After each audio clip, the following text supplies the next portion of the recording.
The Louisiana Bayou was a place of shadows and secrets. It was a world unto itself. Then Rebecca arrived.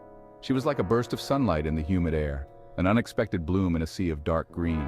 Her beauty was radiant, her past a mystery. No one knew where she came from. She just appeared one day, renting a small cabin on the edge of the swamp.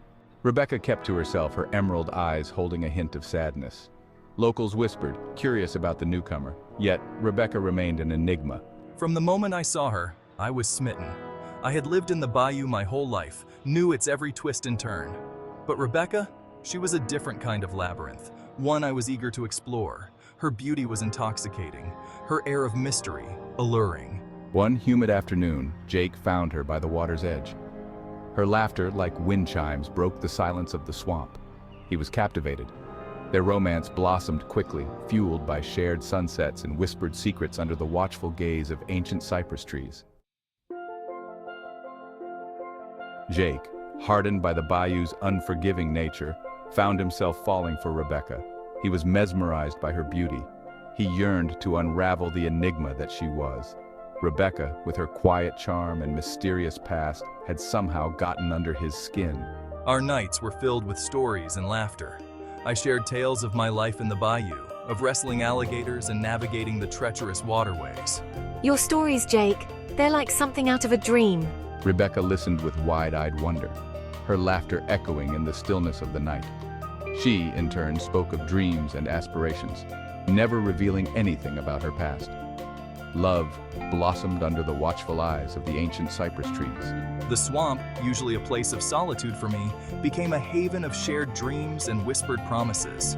I found solace in her company, a refuge from the loneliness that had been my constant companion. He started dreaming of a future with Rebecca, a life beyond the bayou.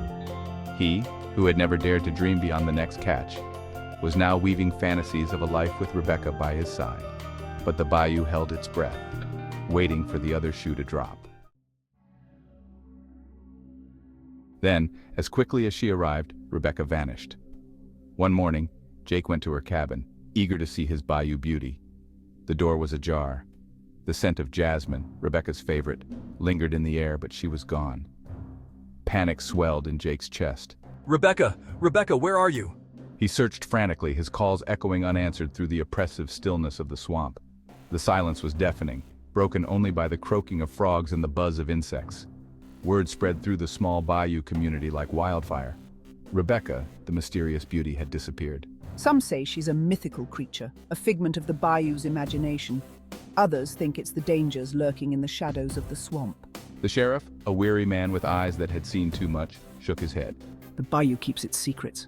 Jake refused to accept it. He knew in his heart that something was wrong. Days turned into weeks. The search for Rebecca faded, yet Jake refused to give up. He scoured every inch of the bayou. I questioned anyone who had even glimpsed at Rebecca. I was haunted by her memory, driven by the need to know.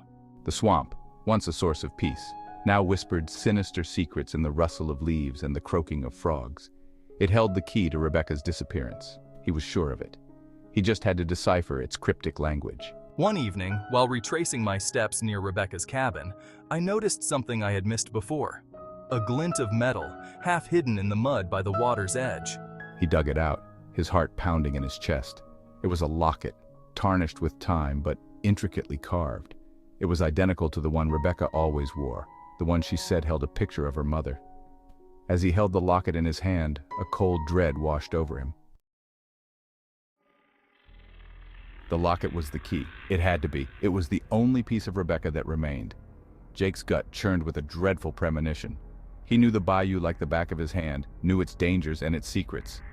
His search led him to the deepest, darkest part of the swamp, a place known as the Alligator's Maw. It was a place of legend, feared by even the most seasoned swamp dwellers. A place where the water was black and still, and the air thick with the smell of decay. As he steered his pirogue through the tangle of cypress knees and Spanish moss, Jake felt a shiver run down his spine. The silence was unnerving, broken only by the occasional splash of a garfish or the croak of a bullfrog. His heart pounded in his chest, a primal drumbeat in the oppressive silence. And then I saw it. An enormous alligator, its size unlike any I had ever seen, basking on a mudbank. Its eyes, cold and reptilian, seemed to follow my every move. But what sent a chill down Jake's spine was the sight of a familiar glint of metal near the alligator's massive jaws.